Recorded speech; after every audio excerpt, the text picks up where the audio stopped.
Hello, my dear students. Welcome back to Disruptor Academy. This is Sean sir. I'm the faculty of Geography and Current Affairs, Static GK. So last వీడియోలో నేను కానిస్టేబుల్కి సంబంధించి quantitative యాప్టిట్యూడ్లో సెలెక్టివ్గా topics ఎలా select చేసుకోవాలో చెప్పా.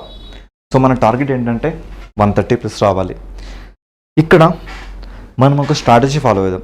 ఈ video నేను ఏం చెప్తా అంటే ఏ టాపిక్ నుంచి ఎంత స్కోర్ చేయడానికి అంటే ఆర్డినరీ స్టూడెంట్ ఒక కోచింగ్ ఇన్స్టిట్యూట్ ఆఫ్లైన్ కానీ ఆన్లైన్ కానీ ప్రిపేర్ అయిన ఆ స్టూడెంట్కి ఎంత పాసిబిలిటీ ఉంటుందో ఇప్పుడు నేను మీకు చెప్తా.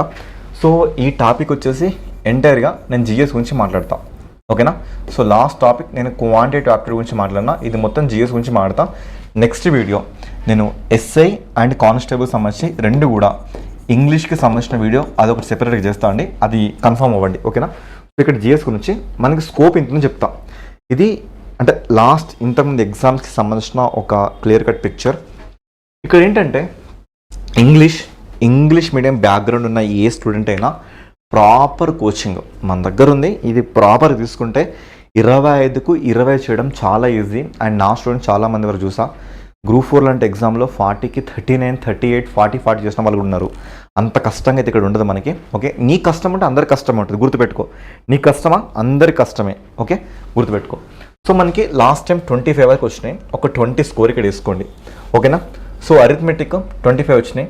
ఏ మాత్రం ఇప్పుడు నేను అంతకుముందు చేసిన వీడియోలు చెప్పిన ఆ టాపిక్ చూసుకుంటే మీకు 15 వరకు వస్తాయండి. రీజనింగ్ 26కి ఒక ఆర్డినరీ స్టూడెంట్ కూడా 18 చేయొచ్చు. ఇక కరెంట్ అఫైర్స్ అండ్ మనకి స్టాటిక్ జీకే 27లో మీరు 18 వరకు మీరు ఏంటంటే మన సంబంధించిన కరెంట్ అఫైర్స్ వీడియోస్ కానీ లేదు అంటే మనకి షైన్ ఇండియా మ్యాగజైన్స్ దొరుకుతుంటే అవి చూసుకున్నా కానీ, డైలీ న్యూస్ పేపర్స్ కానీ, తెలంగాణ మాసపత్రిక కానీ, తెలంగాణ సోషల్ ఎకనామిక్ అవుట్లుక్ కానీ అవి చూసుకున్నా 27కి మీరు ఒక 18 వరకు ఇక్కడ గెదర్ చేయొచ్చు. Indian history okay 22 marks. మన దగ్గర ఎక్సలెంట్ ఫ్యాకల్టీ వెంకటేష్ సార్, ఆయన చెప్తున్న క్లాసెస్ అవి అమోఘం అండి. సో దాన్ని మించింది ఆ నోట్స్ దాటి బయటకు మాత్రం వెళ్ళడానికి పాసిబిలిటీ లేదు. సో అంటే మనకి జరుగుతున్న సెంట్రల్ ఎగ్జామ్స్ మనం చూస్తూ ఉన్నాం. ఇక లేదు అది కూడా కాదు అంటే మనకి మార్కెట్లో కొన్ని బుక్స్ అవైలబుల్ ఉన్నాయి, విన్నర్స్ పబ్లికేషన్ అని అండ్ అబ్దుల్ కరీం అని. సో రెండింటిలో బెస్ట్ అంటే I think winners is the best. కొంచెం మనకి ఎక్కువ ఇన్ఫర్మేషన్ ఉన్న డేటా మిస్ అవ్వదు, ఓకే.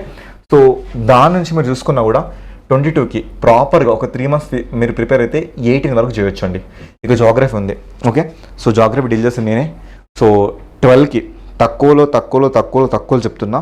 సో 8 వరకు మనం ఈజీగా స్కోర్ చేయొచ్చు, ఓకేనా. సో నేను ఇంతకుముందు ఒక వీడియో చేస్తాను, తరచుగా వదిలేస్తున్న అంశాలని బాక్రా నంగల్ గురించి కానీ, దామోదర్ వ్యాలీ ప్రాజెక్ట్ గురించి కానీ, సాయిల్స్ గురించి కానీ, ఓకే, న్యాచురల్ వెజిటేషన్లో ఇండియన్ ఫారెస్ట్ సర్వే రిపోర్ట్ గురించి కానీ, సో మన దేశంలో న్యాచురల్ వెజిటేషన్ కానీ ఇవన్నీ చెప్పడం జరుగుతుంది. ఇవన్నీ ఏంటంటే ఎగ్జామ్లో అస్పిరెంట్స్ వదిలేసే టాపిక్స్ నేను పట్టుకొని ఇవి ఇంత ఈజీ అని చెప్పడం నా బాధ్యత. అలా చూసుకోండి, సింపుల్ అండి, ఓకే. నెక్స్ట్ ఇండియన్ పాలిటీ, ఇది 11కి ఒక 7 చేయొచ్చు ఈజీగానే. ఎకానమీ ప్రాపర్గా ప్రిపేర్ అవ్వండి, ఏం లేదండి మనకి పంచవర్ష ప్రణాళికలు, national income, banking sector, budget ఇవి చూసుకుంటే మనకి మ్యాక్సిమం మార్క్స్ ఇక్కడ సెట్ అయిపోతాయి, ఓకే. నెక్స్ట్ ఫిజిక్స్, సో తక్కువలో ఒక 4 చేయొచ్చు. కెమిస్ట్రీ అదొక 4 చేయొచ్చు. బయాలజీ విటమిన్స్ ఎప్పుడొచ్చే క్వశ్చన్సే, వ్యాధులు ప్యాథాలజీ ఎప్పుడొచ్చే క్వశ్చన్సే, బాటనీ మీద ఎప్పుడొచ్చే క్వశ్చన్సే, బ్లడ్ సర్క్యులేషన్ హార్ట్ మీద ఎప్పుడొచ్చే క్వశ్చన్సే. సో అవొక 6 వరకు గెదర్ చేయొచ్చు. ఇక తెలంగాణ మూమెంట్ అంటే అవి మన ఆయువు పట్టు, వాటిలో స్కోర్ చేయడం పెద్ద కష్టమేం కాదు. ఇక్కడ నేను రాసిన ఈ థియరీ ప్రకారం అంటే ఒక ఆర్డినరీ విద్యార్థి ఒక 5 to 6 months ప్రిపేర్ అయితే ఇంత స్కోర్ చేయొచ్చు నేను చెప్తున్నా, ఓకే. ఇంగ్లీష్లో 25కి 20 చేయొచ్చు, ఓకే. అరిథమెటిక్లో 15 చేయొచ్చు. రీజనింగ్లో 26కి 18 చేయొచ్చు. కరెంట్ అఫైర్స్లో 27కి 18 చేయొచ్చు. ఇండియన్ హిస్టరీ 22కి 15 చేయొచ్చు. జాగ్రఫీ 12కి 8 చేయొచ్చు. పాలిటీ 11 or 12కి 7 చేయొచ్చు. ఎకానమీ 11 or 12కి 6 చేయొచ్చు. ఫిజిక్స్ 8కి 4 చేయొచ్చు. కెమిస్ట్రీ 8కి 4 చేయొచ్చు. బయాలజీ 10+కి 6 చేయొచ్చు. తెలంగాణ మూమెంట్ 5కి or 6కి 3 చేయొచ్చు. తెలంగాణ మూమెంట్ అదొక 2 or 3 దానికి 1 చేయొచ్చు. ఎథిక్స్ సో 7లో మనం 3 చేయొచ్చు.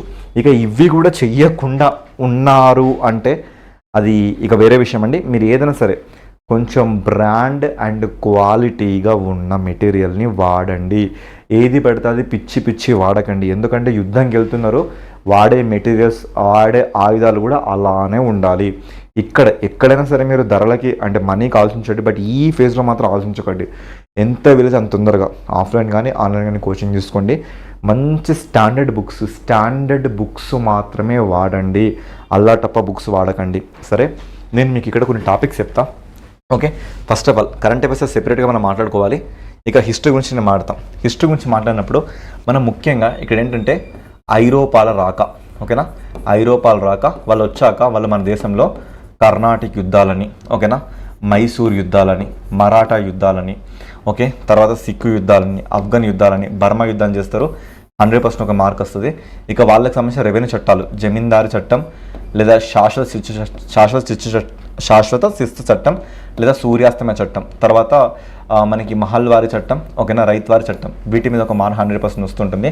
ఓకే, మనకి సాంఘిక పునరుజ్జీవనం, సోషల్ రెనెసెన్స్, రాజారాం మోహన్ రాయ్ కానీ, ఓకేనా, వివేకానంద, రామకృష్ణ పరమహంస, ఓకే, మనం చూసుకుంటే Devendranath, okay, Keshav Chandrasen, okay. So ఇలా మనకి అనేక అంశాలు, ఈశ్వర్ చంద్ర విద్యాసాగర్ ఇవన్నీ మనకి సోషల్ రిలీజన్స్లో కనిపిస్తుంటాయండి. ఓకే, నెక్స్ట్ మనకి మొఘల్స్, సో చాలా ఇంపార్టెంట్, ఓకేనా.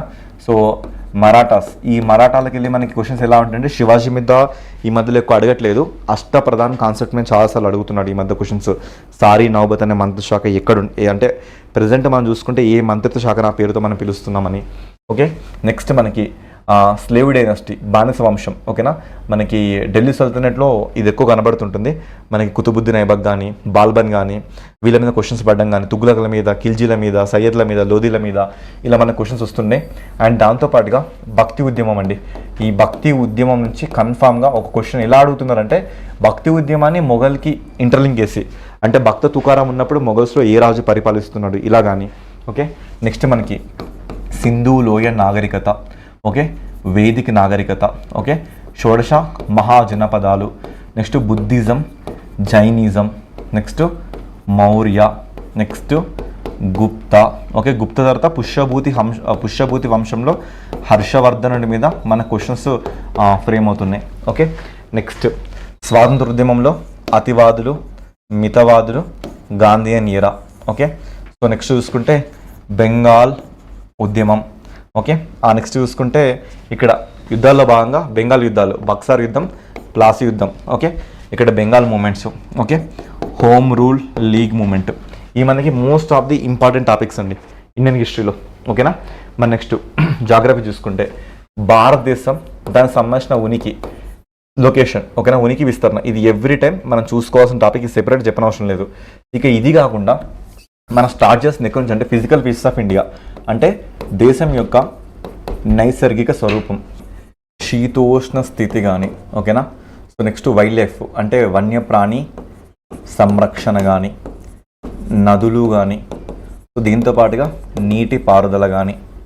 ఓకే, నెక్స్ట్ సాయిల్స్ వదిలేసేయండి. Okay, next agriculture industries, okay, industries, ఖనిజాలు, తర్వాత శక్తి వనరులు, ఎనర్జీ రిసోర్సెస్, ట్రాన్స్పోర్టేషన్, రవాణా అండ్ సెన్సెస్ అంటే జనాభా. ఇది మోస్ట్ ఆఫ్ ది కేసెస్ 2011 చూసుకోండి, అప్డేట్ అయితే హ్యాపీ. ఓకే, యా, నెక్స్ట్ మనం పాలిటీ. ఓకే, పాలిటీ చూసినప్పుడు భారత రాజ్యాంగం, దాని ఏర్పడుతున్న దశలు, ఓకే, దాంతోపాటుగా ఇక్కడ మనం చూసుకోవాల్సింది ఏంటంటే మనకి fundamental rights, DPSPs, fundamental duties. Okay, next పార్లమెంట్లో భాగంగా president of India, vice president, PM and council of ministers. ఇక పార్లమెంట్ సంబంధించిన సెషన్స్ అన్నీ కూడా ఇక్కడ చూసుకోవాలి. బడ్జెట్ ఎలా ప్రవేశపెడతారు, ఆర్టికల్ 105 ఏంటి, article 111, article 112, article 113, article 123, article 143 ఇలా చెక్ చేసుకోవాలి ఇక్కడ. Next supreme court, high court, next UTs concept. ఓకేనా, సో ఇక్కడనే ప్రెసిడెంట్లోనే మనం ఎమర్జెన్సీ సంబంధించిన ఆర్టికల్స్, ఆర్టికల్ 352, ఆర్టికల్ 356, ఆర్టికల్ 360 ఈ పాయింట్స్. ఓకే, సో నెక్స్ట్ ఇక్కడ కొన్ని ఇంపార్టెంట్ సుప్రీంకోర్టు కేసెస్. మరి ఎన్ని కేసెస్ గుర్తుపెట్టుకోవాలంటే అండ్ యావరేజ్గా ఒక 20 కేసులు మీరు ఇక్కడ గుర్తుపెట్టుకోవాల్సిన అవసరం అనేది. దాంతోపాటుగా లోకల్ గవర్నెన్స్ బాడీస్ అంటే స్థానిక స్వపరిపాలన సంస్థలను మనం మాట్లాడుతుంటాం. ఇక అది కాకుండా కాన్స్టిట్యూషనల్ బాడీస్, స్టాచ్యుటరీ బాడీస్ అని. సో కాన్స్టిట్యూషనల్ బాడీస్ అంటే అటార్నీ జనరల్ కానీ, ఓకే, సో యూపీఎస్సీ కానీ, ఎలక్షన్ కమిషన్ ఆఫ్ ఇండియా కానీ, కొన్ని ట్రిబ్యునల్స్ కానీ, ఇలా కొన్ని బాడీస్ ఉంటాయి. అవి డిస్కస్ చేసుకుంటే సరిపోతుందండి. ఓకే, మ్యాథ్స్ మార్క్స్ గెయిన్ చేయొచ్చు. ఇక ఎకానమీ అంటే ప్లానింగ్ కమిషన్ ఆఫ్ ఇండియా, జాతీయ ఆదాయం, బడ్జెట్, బ్యాంకింగ్ సెక్టర్ ఇవి చూసుకోవచ్చు. ఓకే, ఫిజిక్స్, కెమిస్ట్రీ, బయాలజీ ఇవి సైన్స్ 80% మిస్ చేయలేం మనం. తెలంగాణ హిస్టరీ, తెలంగాణ మూమెంట్ అంటే ఎక్కువ తెలంగాణ హిస్టరీతో శాతవాహనులు. ఓకే, దాంతోపాటు ఈ మధ్యలో మనకి ముదిగొండ చాళుక్యుల మీద కూడా ఎక్కువ క్వశ్చన్ పడుతుంది. వేములవాడ చాళుక్యులు, ముదిగొండ చాళుక్యులు, ముసునూరి నాయకుల మీద క్వశ్చన్స్ ఎక్కువ పడుతున్నాయి. ఇక కాకతీయులు అనే టాపిక్ మనకి మిడల్ హిస్టరీ, ఇండియన్ హిస్టరీలో ఉంటుంది అండ్ తెలంగాణ హిస్టరీలో ఉంటుంది కాబట్టి ఎలాంటి ఇబ్బంది లేదు ఇక్కడ. ఓకేనా, ఇక మూమెంట్ అంటే చెప్పనవసరం లేదు. తొలి దశ, మలి దశ అండ్ భావ సమీకరణ, ఐడియాలజీ ఎట్లా ఫామ్ అయింది, ఇవి చూసుకుంటే మాత్రం మనకి మ్యాక్సిమం స్కోర్ చేయొచ్చండి. ఇప్పుడు నేను చెప్పిన టాపిక్స్ని ఫస్ట్ చూసుకోండి, దాని తర్వాత మీరు మిగతా స్టార్ట్ చేయండి. ఓకే, సో ఏ సబ్జెక్ట్తో స్టార్ట్ చేయాలి ఫస్ట్? ఓకే, చాలామంది అడుగుతున్నాను ఏ సబ్జెక్టుతో స్టార్ట్ చేయాలి. ఓకేనా, ఏ సబ్జెక్ట్ స్టార్ట్ చేయాలంటే నా ఫస్ట్ అడ్వైస్ జాగ్రఫీతో స్టార్ట్ చేయండి. ఎందుకు? రీజన్ ఎందుకు, వై ఎందుకు అంటే, ఫర్ ఎగ్జాంపుల్ నువ్వు హిస్టరీతో స్టార్ట్ చేసినావు, సింధు లోయ నాగరికత అని ఉంది. సింధు లోయ నాగరికత ఉంది. అసలు సింధు అంటే ఏంటి, ఎక్కడుంది, అయిపోయా. వేదిక కల్చర్ ఉంది. గంగా నది తీరంలో ఆరులు గణం, అసలు గంగ ఎక్కడుంది, గంగ ట్రిబ్యూటరీస్ ఏంటి, అయిపోయా. మౌర్య గురించి చదివినప్పుడు షోడశ మహాజనపదాలు చదివినప్పుడు మగధ అని, హంగ అని, చంప అని, మల్ల అని, వజ్జి అని, మత్స్య అని, గాంధార అని, ఉజ్జయిని అని, తక్షశిల అని ఇలా మాట్లాడతా. అవి అసలు ఎక్కడున్నాయి అంటే ప్లేసెస్ ఎక్కడున్నాయో తెలియాలన్నా కూడా నీకు జాగ్రఫీ కావాలి. పాలిటిక్ రండి. ఆర్టికల్ 1 ఏంటి, India that is Bharat, UTs అంటే ఏంటి, సో ఇవన్నీ మళ్ళీ మనకి జాగ్రఫీలో. అంటే నా బెస్ట్ సజెషన్ ఏంటంటే జాగ్రఫీని ఫస్ట్ స్టార్ట్ చేస్తే ఇది మీకు హిస్టరీని కాపాడుతుంది, పాలిటీని కాపాడుతుంది, ఎకానమీని కాపాడుతుంది, బయాలజీని కాపాడుతుంది, ఫిజిక్స్ని కాపాడుతుంది, కెమిస్ట్రీని, అన్ని సబ్జెక్ట్స్ని కాపాడుతుంది. ఓకేనా, సో బయాలజీ ఏంటంటే ఎండమిక్ జోన్లో ఏ జోన్లో ఎలాంటి క్రియేచర్స్ కనిపిస్తుంటాయి. ఓకే, ఫిజిక్స్ అంటే ఎత్తు మీదికి వెళ్తే పీడనం వల్ల మన ముక్కులోంచి రక్తం ఎందుకు కారుతుంది. కెమిస్ట్రీ చూసుకుంటే ఎక్కడ ఎలాంటి కెమికల్స్ మనకి లభ్యమవుతూ ఉంటాయి. ఓకే, ఎకానమీ చూసుకుంటే అగ్రికల్చర్ సెక్టార్లో, ఇండస్ట్రీ సెక్టార్లో, ట్రాన్స్పోర్టేషన్ సెక్టార్లో, సర్వీస్ సెక్టార్లో ఎలాంటి తేడాలు జరుగుతున్నాయి. పాలిటీ అంటే ఏమైనా యాక్ట్స్ చేంజ్ చేసినామా, ఆర్టికల్స్, పార్ట్స్, స్కెడ్యూల్స్ ఇవన్నీ మనం డిస్కస్ చేయొచ్చు. దేంతో స్టార్ట్ చేస్తారంటే స్టార్ట్ విత్ జాగ్రఫీ. ఓకేనా, వీడియో ఇన్ఫర్మేటివ్గా అనిపిస్తే డెఫినెట్గా లైక్ మాత్రం ఇవ్వండి. ఓకేనా, 100% లైక్ ఇవ్వండి. అండ్ వ్యాలిడ్ అనిపిస్తే మీ ఫ్రెండ్స్కి తెలియకపోతే డెఫినెట్గా షేర్ చేయండి. మీకు నేను చెప్పిన టాపిక్స్ కంటెంట్ నచ్చిందా, డెఫినెట్గా ఐ లైక్ ఇట్ సార్ అని కామెంట్ చేయండి. This is a humble request from our side. Channel మాత్రం డెఫినెట్గా సబ్స్క్రైబ్ చేసుకోండి. Thank you so much.